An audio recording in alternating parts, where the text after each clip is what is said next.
à ce niveau. Donc, on va cliquer dessus, on va prendre grand 3 parce que c'est ce que nous voulons. Vous voyez déjà sur l'aperçu, vous avez un changement. Bien. Donc, vous voyez en bas ici, on dit retrait du test. Donc, retrait du test, vous pouvez, voilà, vous pouvez mettre à 1 cm. Simplement, voilà. Défini aussi pour tous les niveaux. Voilà, ça dépend de nous. OK. Bien. Laissez calme. Donc, on va mettre OK. Voilà. Donc, vous voyez, quand j'ai mis OK sur tous les niveaux, voilà, sur tous les niveaux, non seulement il y a eu l'espacement que j'ai fait là, 1 cm, mais en même temps, ça a monté.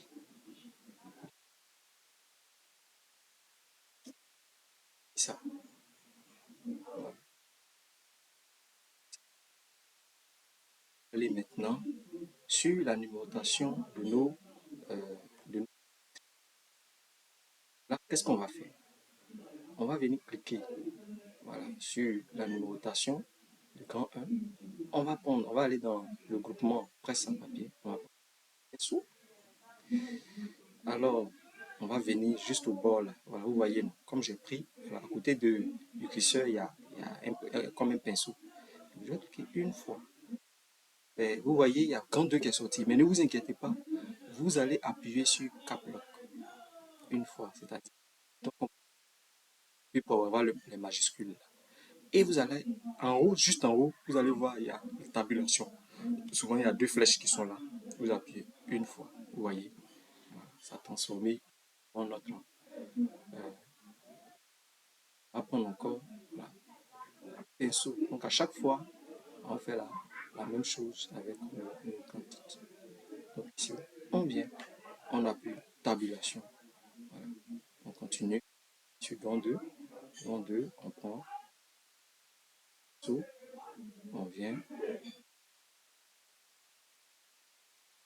tabulation. Voilà. Ensuite, on continue.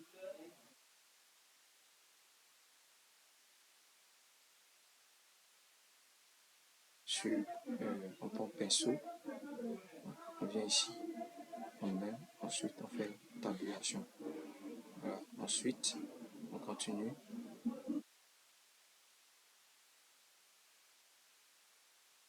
3, pardon, on vient sur tabulation. Voilà. On continue. Continue. Donc, ici, 3,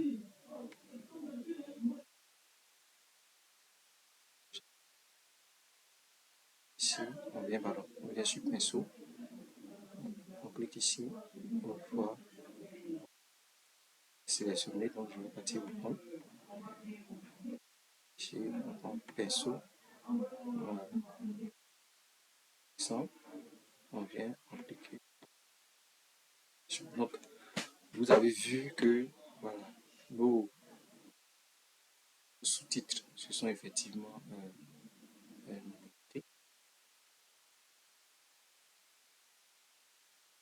effectivement des décalages au niveau, c'est-à-dire que les retraits de test, voilà, à augmenter à chaque fois. Donc on peut sélectionner à chaque fois, on va les sélectionner, puis on va voir quelle mesure on peut les rapprocher. Ça peut être, donc on va venir dans paramètres. Tous ils sont venus sur le niveau 1 après le travail qu'on vient de faire. Donc on ramène sur le niveau 2. Voilà. Ok. Voilà. Donc là, on va rentrer dans définir. Donc le retrait, vous voyez ça augmenter un peu.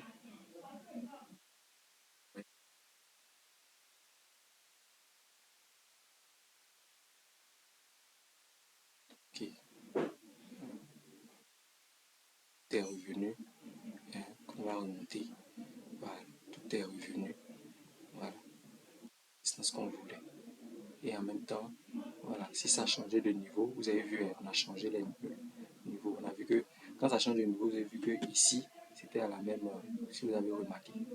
Voilà, donc, un peu comment ça marche. Ensuite, on va passer maintenant à faire les sessions et les sauts de page. Les sessions et les sauts de page. Donc, pour faire les sauts de page rapide, il y a un raccourci rapide qu'on peut faire. Donc, vous appuyez sur CTRL, Entrée. Voilà. Vous voyez, petit, juste en bas. Voilà. Appuyez sur le pied de mouche pour voir les caractères, voilà, que nous avons. Donc, vous voyez, voilà, le saut de page est là. Voilà. Bien. OK. Ce que vous devez savoir à ce niveau, c'est qu'au-dessus du pied de page, on ne peut pas écrire. Et au-dessus, on peut écrire, mais en dessous, on ne peut pas écrire. Donc, on peut effectivement faire descendre le pied de page. Voilà. On peut faire descendre le pied de page. Okay. On peut faire descendre, donc on peut partir sur la page pour voir au moins, vous voyez à gauche, juste à gauche là, vous voyez, voilà, vous avez au moins une petite visibilité de votre travail. Voilà, donc je le montre. Donc là, ça me permet d'avoir, de pouvoir écrire au-dessus là, d'avoir de l'espace. Donc ce qu'on va faire, on va essayer de créer encore un saut de page. On va essayer de créer un saut de page encore. On va essayer donc contrôle, entrée, voilà, saut de page. Vous voyez, il y a une deuxième page encore. Et le saut de page est en haut là-bas. Voilà. Donc ici, on va descendre encore. On va descendre encore. On va descendre. On va descendre. Voilà. OK. Je crois que nous avons le niveau approprié. Bien. Nous allons venir sur la deuxième page. La deuxième page, déjà, je vais écrire quoi? Sommet. Je vais mettre ça en grand caractère en majuscule. Sommet. Voilà. Donc, sommet, je vais centrer. Mais lui, je ne suis pas obligé de le mettre à un niveau, voilà, pour ne pas que ça apparaisse dans le titre, parce qu'on ne veut pas voir ça dans le titre. OK. Je reviens à la ligne. Vous voyez mon curseur. Je reviens à la ligne. Là, maintenant, qu'est-ce que je vais faire? Je vais chercher maintenant à faire la table des matières. Pour faire la table des matières, qu'est-ce que je fais? Je vais venir dans affichage. Non, disons pas non. Dans référence, pardon. Dans l'onglet référence. Je vais venir dans groupement table des matières. Et je vais cliquer sur la table des matières. Voilà. Donc vous voyez, Windows déjà me fait des propositions. Mais là, ça ne va pas trop nous intéresser. Voilà. Nous allons prendre personnaliser. En réalité, on prend personnaliser. Pourquoi? Parce qu'on peut avoir plusieurs niveaux. Mais en réalité, dans notre, vous voyez, non, on a eu niveau 1 et niveau 2. C'est niveau 1 et niveau 2 seulement. Donc déjà, quand on nous dit d'afficher les niveaux 3, déjà, ça nous arrange.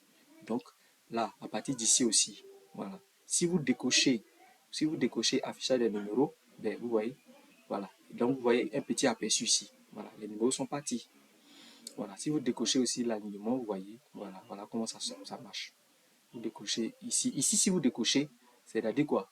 On peut cliquer en fait sur les titres pour aller effectivement à la partie où on veut. Donc là, je vais cliquer, vous allez voir, voilà. Donc la table de matière va se faire tout de suite. Donc là, je peux venir maintenant là pour par exemple mettre les sous-titres. Voilà, je vais mettre les sous-titres en